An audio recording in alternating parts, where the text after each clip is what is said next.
नमस्कार दोस्तों, मैं सुनील अमृत यूजीसी नेट हिंदी माध्यम में आप सभी का स्वागत करता हूं।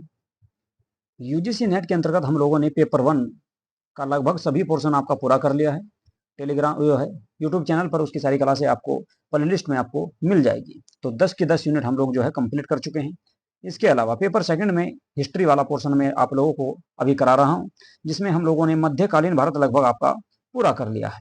इसके अलावा आधुनिक प्राचीन भारत प्राचीन भारत भी आपका समाप्ति की ओर है।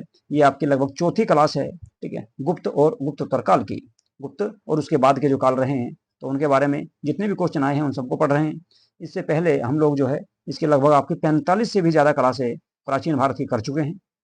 तो लगभग आपका समाप्ति की ओर है और मुश्किल से दो और क्लासों में ये आपका कंप्लीट ये भी वाला पोर्शन हो जाएगा। ठीक है भाई। इसके अलावा फिर मैं आप लोगों को जो है रहे आधुनिक भारत की बात, तो आधुनिक भारत जो है क्योंकि देखिए 28 तारीख को एग्जाम ही है। ठीक है, तो आधुनिक भारत जो है अभी मैं आप लोगों को नहीं करा पाऊंगा। ठीक है, उसके लिए आप जो है हमारे पास टाइम इतना नहीं था, क्योंकि 2 माह पहले ही लगभग हम लोगों ने जो है हिस्ट्री वाला पोर्शन स्टार्ट शुरू किया था। तो इसमें मैं आपको जो है, लेकिन इसके बाद जून जो 28 जून का जो एग्जाम हो रहा है आपका, इसके बाद जो आपका एग्जाम होगा दूसरे वाला कब का, दिसंबर 2021, दिसंबर 2025 का जो एग्जाम होगा, उस एग्जाम के लिए आपको डिटेल से इसमें हिस्ट्री वाला सारे पोर्शन, तीनों के तीनों पोर्शन उसमें मैं आप लोगों को कंप्लीट करा दूंगा, क्योंकि उसमें आपको काफी टाइम मिल भी जाएगा भाई। ठीक है, चलिए तो करते हैं आज की क्लास को स्टार्ट। 91वां क्वेश्चन है आपका गुप्त और गुप्तोत्तर काल से संबंधित। इससे पहले इसके हम 90 क्वेश्चन कंप्लीट कर चुके हैं। तो इस क्वेश्चन की अगर हम बात करें, इस क्वेश्चन के बारे में पढ़ेंगे, निम्नलिखित में से किस राजवंश के साथ गुप्त शासकों ने अपनी स्थिति और प्रतिष्ठा बढ़ाने के उद्देश्य से वैवाहिक संबंध स्थापित किए थे। वैवाहिक संबंध स्थापित किए थे, कौन कौन से जो है वंश के साथ इन लोगों ने वैवाहिक संबंध स्थापित किए, उसके बारे में आप लोगों को बताना है। तो नीचे आपके इनके ऑप्शन दिए गए हैं, इनको आपको बताना है। और भाई यदि आप लोगों ने हमारा यूट्यूब चैनल सब्सक्राइब नहीं किया है तो प्लीज हमारे यूट्यूब चैनल को सब्सक्राइब अवश्य कर लें। देखो भाई, सबसे पहले बात करेंगे लिच्छवी की। तो लिच्छवी की राजकुमारी हुआ करती थी कौन? ठीक है, लिच्छवी की राजकुमारी हुआ करती थी, लिच्छवी की अगर बात करें तो लिच्छवी के साथ जो है संबंध स्थापित किए गए थे किसके द्वारा? चंद्रगुप्त प्रथम के द्वारा। चंद्रगुप्त प्रथम ने जो है लिच्छवी की राजकुमारी कुमार देवी के साथ विवाह किया था। तो कुल मिलाकर लिच्छवी के साथ संबंध था। इसके बाद बात करें वाकाटक की, तो वाकाटक के जो शासक हुआ करते थे, उनके शासक के साथ में, वाकाटक के शासक के साथ में चंद्रगुप्त सेकंड ने अपनी पुत्री प्रभावती गुप्ता का विवाह किया था। चलिए जी, इसके बाद नाग वंश की अगर बात करें, नाग वंश की एक राजकुमारी हुआ करती थी कुबेर नागा, उसके साथ चंद्रगुप्त सेकंड ने विवाह किया था। चलिए जी, इसके बाद कदम्ब जो वंश है, कदम्ब वंश के साथ कुमारगुप्त का जो विवाह हुआ वो कदम्ब कदम्ब वंश जो था, तो कुमारगुप्त ने इसके साथ जो है कुमारगुप्त का विवाह जो हुआ, कदम्ब वंश की जो राजकुमारी हुआ करती थी उनके साथ में इसका विवाह हुआ था। तो कुल मिलाकर चारों के साथ में ही संबंध था किसका? गुप्त वंश का। चारों के साथ में ही गुप्त वंश का संबंध रहा था भाई। इसके बाद अगले क्वेश्चन को देखेंगे, क्वेश्चन नंबर 92, और आज का दूसरा क्वेश्चन है गुप्त काल की मुद्राओं के विषय में कौन सा कथन असत्य है, यानी कि गलत कथन इसमें हमको बताना है। चलिए भाई देखते हैं, गुप्त काल की मुद्राओं के विषय में कौन सा कथन असत्य है ये बताना है जी। चलो देखते हैं। सबसे पहले स्वर्ण मुद्राओं को गुप्त अभिलेखों में दिनार कहा गया, बात बिल्कुल सही है। गुजरात विजय प्रांत गुप्त शासकों ने स्थायी विनिमय के लिए बड़ी संख्या में तांबे की मुद्रा जारी नहीं की थी, बल्कि यहाँ पर इन लोगों ने जो है तांबे की मुद्रा जारी नहीं की, बल्कि सोने की मुद्रा इन लोगों ने जारी की गई थी। ठीक है जी, फाहियान के अनुसार ऐसा यहाँ से जानकारी मिलती है कि सामान्य लोग क्रय विक्रय के लिए यहाँ पर कोड़ियों का प्रयोग क्या करते थे। किसका प्रयोग करते थे? तो कोड़ियों का प्रयोग यहाँ पर किया जाता था। कुल मिलाकर यही कथन आपका गलत इसमें आपका हो जाएगा भाई। बी कथन आपका इसमें गलत होगा। सी पढ़ लेते हैं, गुप्त मुद्राओं पर युद्ध और कलाओं के प्रति गुप्त शासकों के अनुराग का चित्रण हुआ है, बात सही है। गुप्त मुद्राओं में स्वर्ण कुषाण मुद्राओं के स्वर्ण के तुलना में कम शुद्ध हैं, बात सही है। कुषाण वंश की जो सोने की मुद्राएं थी वे सबसे शुद्ध सोने की मुद्रा मानी जाती है, और उसके बाद आपकी किसकी मानी जाती है? गुप्त वंश के शासकों की। तो ये भी सही है। तो इसका जो आपका असत्य कथन हो जाएगा वो होगा आपका बी। बी इसका कथन सही रहेगा भाई। 93वां क्वेश्चन देखेंगे। 93वें क्वेश्चन की अगर बात करें तो निम्नलिखित में से फाहियान, ह्वेनसांग और इत्सिंग के विषय में कौन से कथन सही नहीं है, ये आपको बताना है, यानी कि गलत कथन बताना है। फाहियान के बारे में, इत्सिंग के बारे में और ह्वेनसांग के बारे में। तीनों के तीनों चीनी यात्री थे। तीनों के तीनों क्या थे? तो चीनी यात्री थे। ये चीनी यात्री हुआ करते थे। चलिए जी, इन तीनों ने अपने स्मरण लिखे जिनका अंग्रेजी में अनुवाद हुआ है। बात सही है। तीनों ने भारत में अनेक वर्ष व्यतीत किए और यहाँ की भाषाएं सीखी। ये बात भी सही है। तीनों ने सारे देश का भ्रमण तो आपका किसका? ह्वेनसांग के द्वारा किया गया, तीनों के द्वारा नहीं किया गया। फाहियान व इत्सिंग जिन राज्यों में गए उन्होंने उनके शासकों का उल्लेख नहीं किया, किंतु ह्वेनसांग ने अपने संरक्षक हर्ष के विषय में पर्याप्त वर्णन किया है। बात सही है। इसने हर्षवर्धन के बारे में जानकारी मिलती है इसके पास से। तो गलत कौन सा है? गलत मिल जाएगा आपको सी, कि तीनों ने पूरे भारत का भ्रमण किया है। तो तीनों ने पूरे भारत का भ्रमण नहीं किया था। चलिए जी, अगला क्वेश्चन देखेंगे। क्वेश्चन नंबर है 94। उन साहित्यिक स्रोतों को सूचित कीजिए जो रामगुप्त ध्रुव देवी की कथा का उल्लेख करते हैं। यानी कि रामगुप्त और ध्रुव देवी के बारे में कौन कौन से ग्रंथों में जानकारी प्राप्त होती है, ये आपको इसमें बताना है। देखिए भाई, एक है आपका देवी चंद्रगुप्तम, इसमें भी इस बात की जानकारी मिलती है। देवी चंद्रगुप्तम जो है ये विशाख दत्त का है। किसका है भाई? विशाख दत्त का। तो विशाख दत्त के द्वारा लिखा गया था, इसमें इस बात की जानकारी मिलती है। इसके अलावा काव्य मीमांसा की अगर हम बात करें तो ये आपका किसका है? ये राजशेखर के द्वारा लिखा गया, राजशेखर के द्वारा लिखा गया था, और इसमें भी इस बात की जानकारी मिलती है। यानी कि आपका दूसरा भी सही रहेगा, पहला भी सही रहेगा।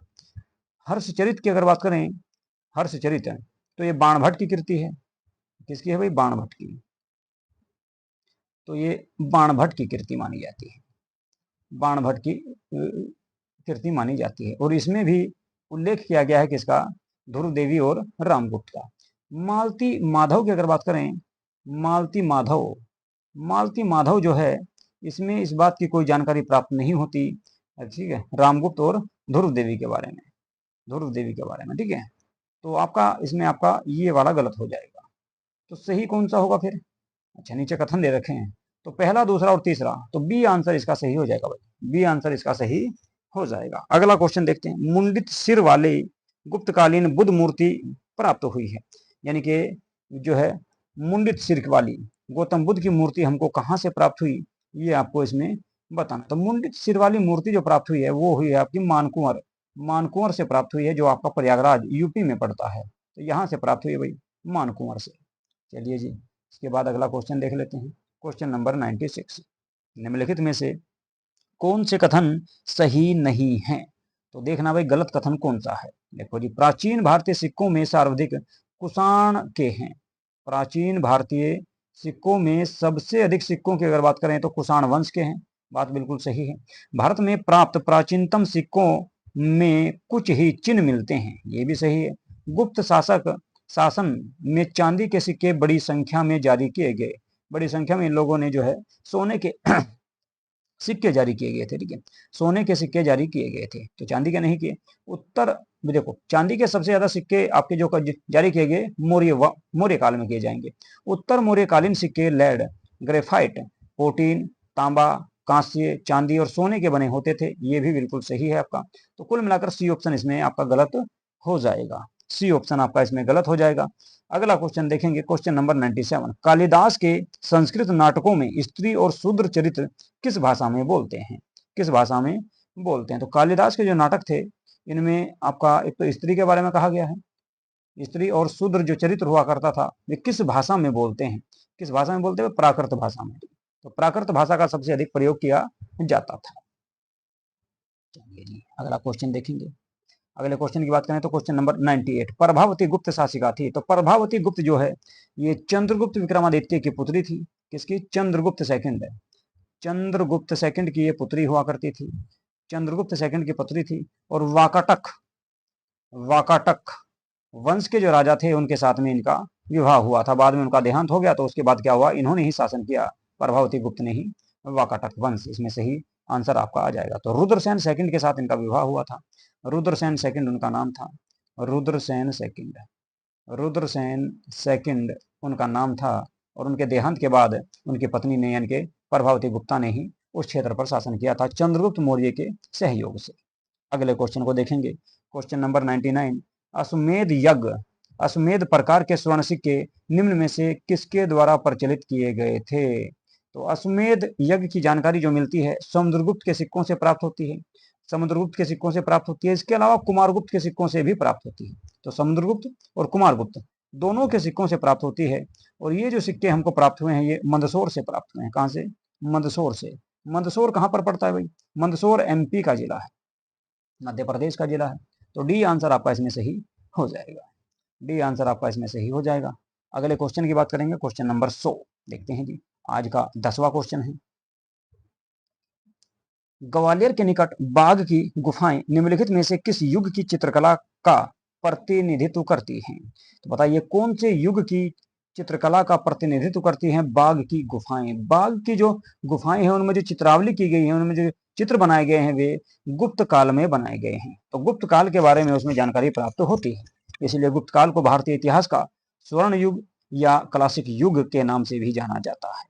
चलिए अगला क्वेश्चन देखेंगे, क्वेश्चन नंबर 100 के बाद आएगा भाई 101। आज का 11वां क्वेश्चन। कालिदास ने किस ग्रंथ की रचना की? आप सभी जानते होंगे कालिदास का कौन सा ग्रंथ है इनमें से? तो कालिदास का जो ग्रंथ है वो कौन सा है? तो कालिदास का जो ग्रंथ है इसमें हमको मिल जाएगा आपका अभिज्ञान शाकुंतलम। कालिदास का सबसे प्रसिद्ध ग्रंथों में से इस ग्रंथ को माना जाता है, ये कालिदास का। और इस ग्रंथ की अगर हम बात करें तो राजा दुष्यंत, इसमें कालिदास ने क्या किया? राजा दुष्यंत, राजा दुष्यंत, राजा दुष्यंत तथा एक राजकुमारी हुआ करती थी शकुंतला। क्या नाम था उनका? शकुंतला। शकुंतला के विवाह का उल्लेख किया गया है, या प्रेम विवाह का उल्लेख इसमें किया गया है। इसके अलावा बात करें शोधरानंद की, तो शोधरानंद जो है इसमें अश्वमेध यज्ञ का उल्लेख किया गया है। और आपका ये है आपका पत्तू पातू, पत्तू पातू में 10 गीतों का संग्रह ये माना जाता है पत्तू पातू। चलिए, और सौपन वासव दत्ता जो है ये भास का नाटक है। तो कुल मिलाकर डी आंसर इसका सही रहेगा।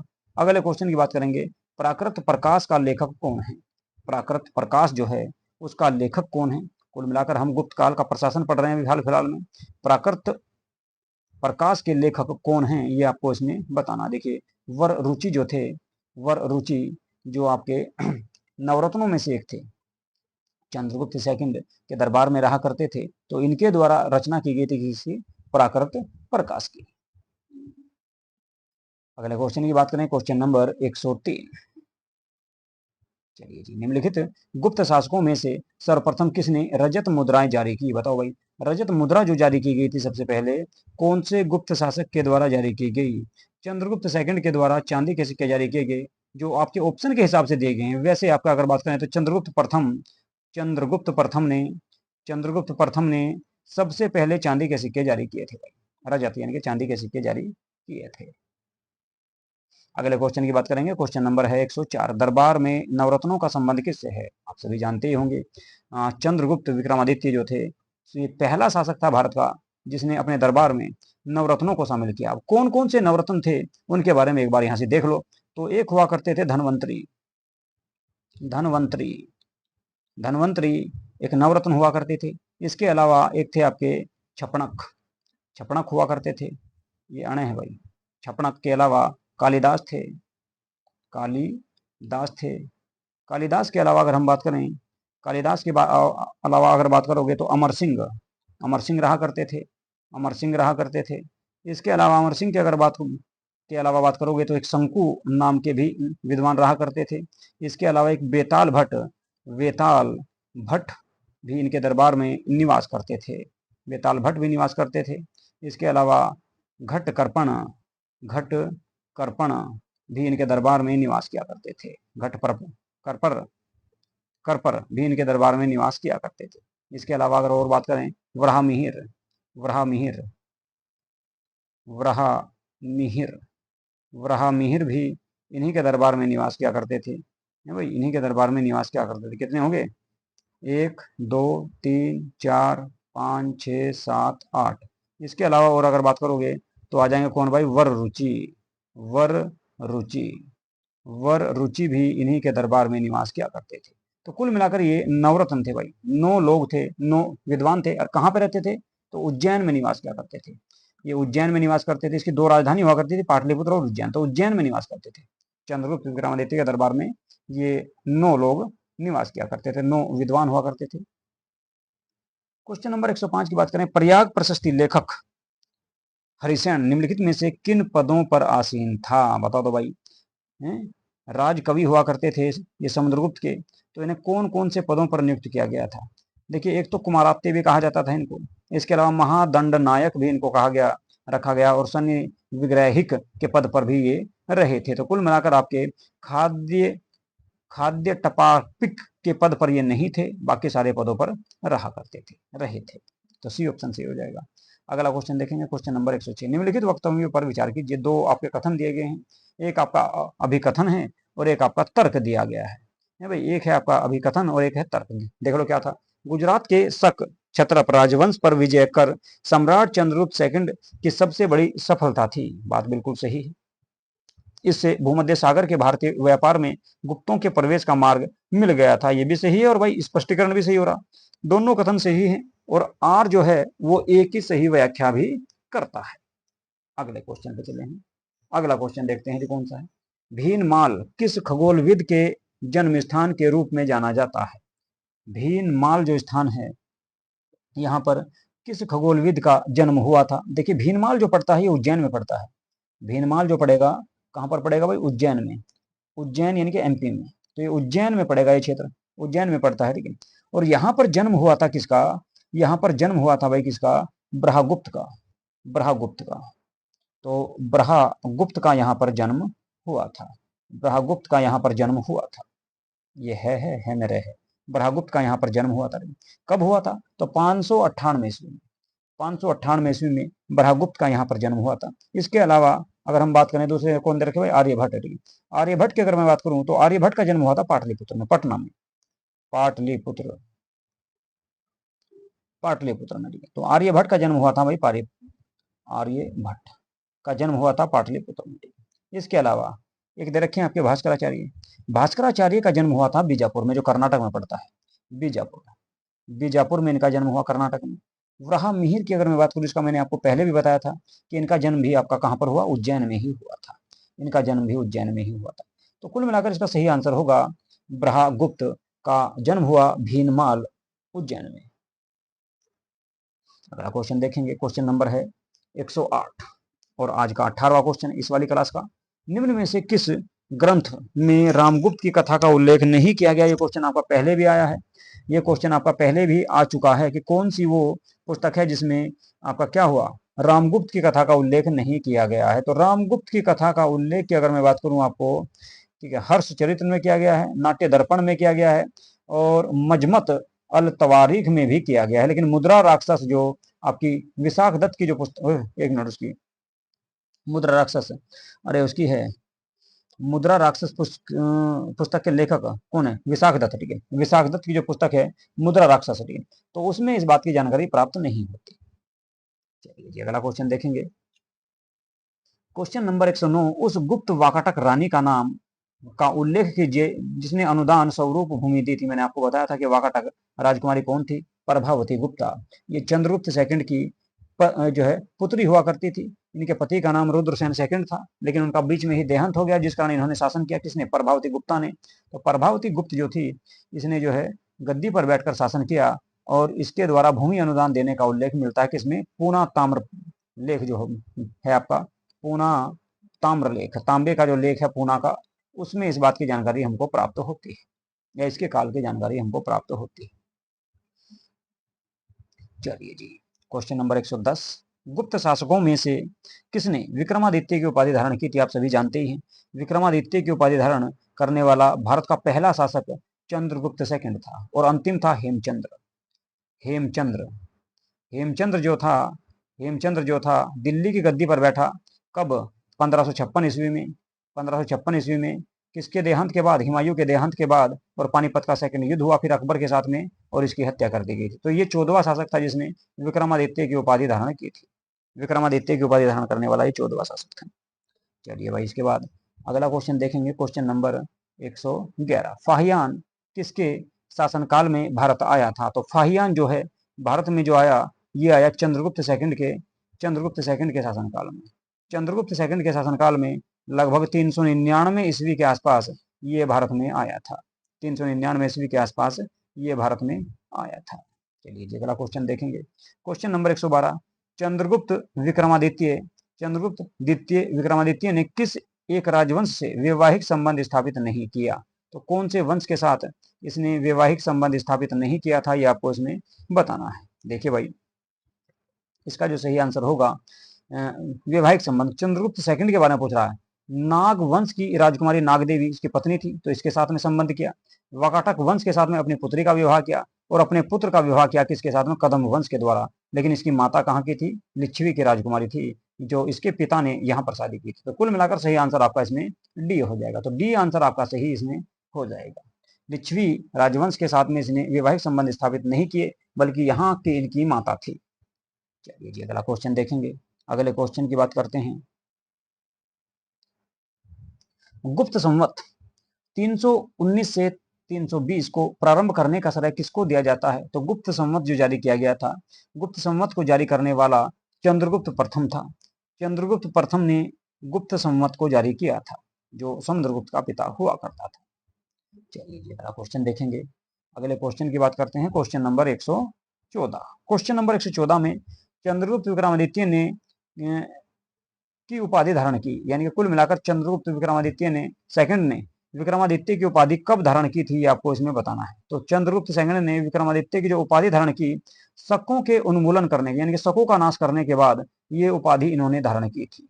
ये उपाधि इन्होंने धारण की थी। इसके अलावा अगर हम बात करें तो इसी ने आपका देव की उपाधि धारण की। किसकी? देव की उपाधि धारण की। इसके अलावा देवगुप्त की उपाधि भी इसी के द्वारा धारण की गई। देवगुप्त की उपाधि भी इसी के द्वारा धारण की गई। देवराज, देवराज भी इसी को कहा जाता था। इसके अलावा देवश्री भी इसी को कहा गया। देवश्री भी इसी को कहा गया। इसके अलावा और कहें तो श्री विक्रम के नाम से भी इन्हीं को जाना गया। इसके अलावा विक्रमादित्य तो इन्होंने ली ही थी। इसके अलावा परम भागवत की उपाधि भी इन्होंने ही ग्रहण की थी। इसके अलावा एक और अगर कह दें तो आपका सिंह विक्रम और अजीत विक्रम, सिंह विक्रम के साथ साथ अजीत विक्रम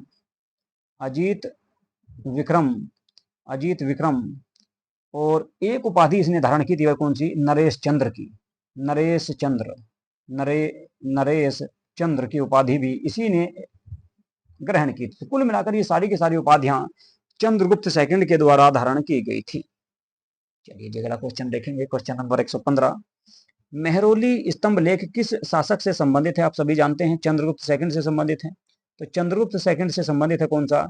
दिल्ली में जो कुतुब मीनार के पास है, ठीक है, कुव्वत उल इस्लाम मस्जिद के परिसर में स्थित है।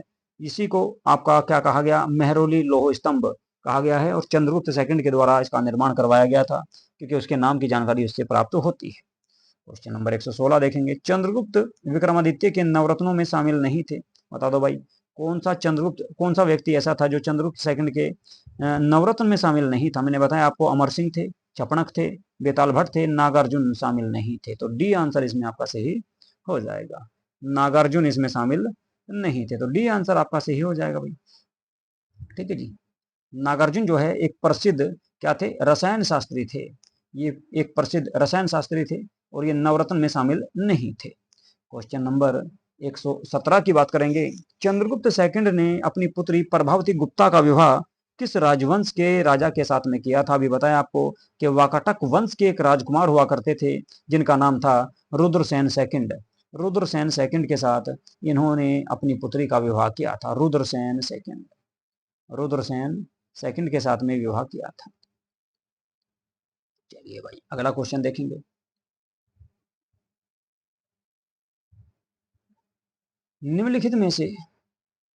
निम्नलिखित गुप्त शासकों में परम भागवत उपाधि धारण करने वाला प्रथम राजा कौन था? अभी आपको बताया कि परम भागवत की उपाधि भी इनके द्वारा ही धारण की गई। देवगुप्त, देवश्री और देवराज जैसी उपाधियां भी चंद्रगुप्त सेकंड के द्वारा ही धारण की गई थी।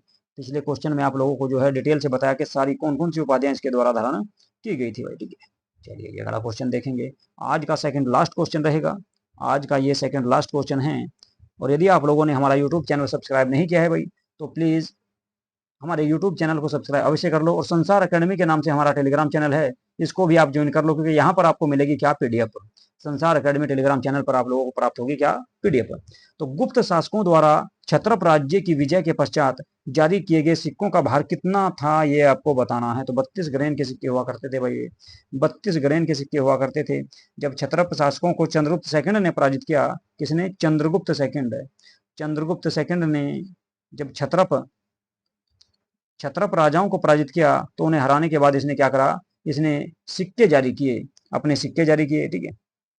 और इन सिक्कों का जो भार हुआ करता था, वजन जो हुआ करता था, कुछ सिक्कों का आपको कितना मिलेगा, 32 ग्रेन मिलेगा, और कुछ सिक्कों का 36 ग्रेन भी मिलेगा। तो इन दोनों में से जो भी आपका ऑप्शन में रहेगा वही आपको इसमें सही करना होगा। और एक चांदी के सिक्के हुआ करते थे, कैसे, चांदी के सिक्के जारी किए गए थे, और इनको कहा गया क्या, रूपक।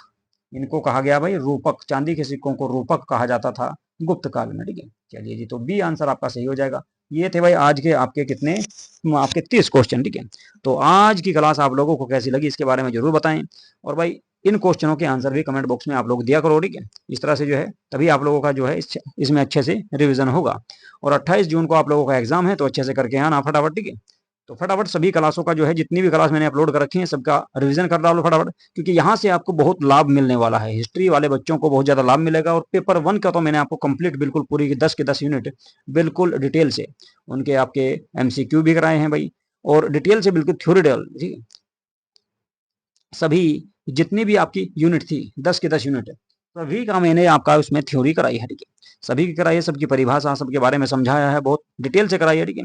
इसके अलावा अब जून के बाद, ठीक है, जुलाई में हम दोबारा से स्टार्ट करेंगे पेपर 1 की तैयारी फिर से, ठीक है, ठीक है। तो जो बच्चे इस बार जो है, जिनका इस बार क्लियर हो जाएगा तो उनको तो कोई दिक्कत है ही नहीं, लेकिन जिनका क्लियर नहीं होगा, जो रह जाएंगे, ठीक है, या दोबारा से जेआरएफ वगैरह के लिए या फिर किसी कंपटीशन के लिए तैयारी करेंगे, तो वे दोबारा से जो है ज्वाइन कर सकते हैं। तो जुलाई में दोबारा से फिर से स्टार्ट करने वाले हैं पेपर 1 को ही, बिल्कुल यूनिट 1 से ही स्टार्ट करेंगे, और यूनिट 10 तक सारी की सारी चीजें कंप्लीट करेंगे, क्योंकि अब की बार काफी लंबा समय भी रहेगा हमारे पास, क्योंकि जून में भी आपका लगभग ये मान लो कि 6 माह का समय है। अब की बार तो हमने लगभग 3 माह में, 2.5 से 3 माह में ही आपका पूरा पोर्शन इसमें करा दिया है, बहुत जल्दी कराया है। अब की बार थोड़ा जो है और डिटेल से कराएंगे, और विस्तार से इसमें कराने का प्रयास आप लोगों को मैं करूंगा, ठीक है। तो चलिए जी, आज की क्लास को करेंगे यहीं पे समाप्त। और जिन बच्चों ने हमारा यूट्यूब चैनल सब्सक्राइब नहीं किया है, तो प्लीज चैनल को सब्सक्राइब अवश्य कर लो। नमस्कार।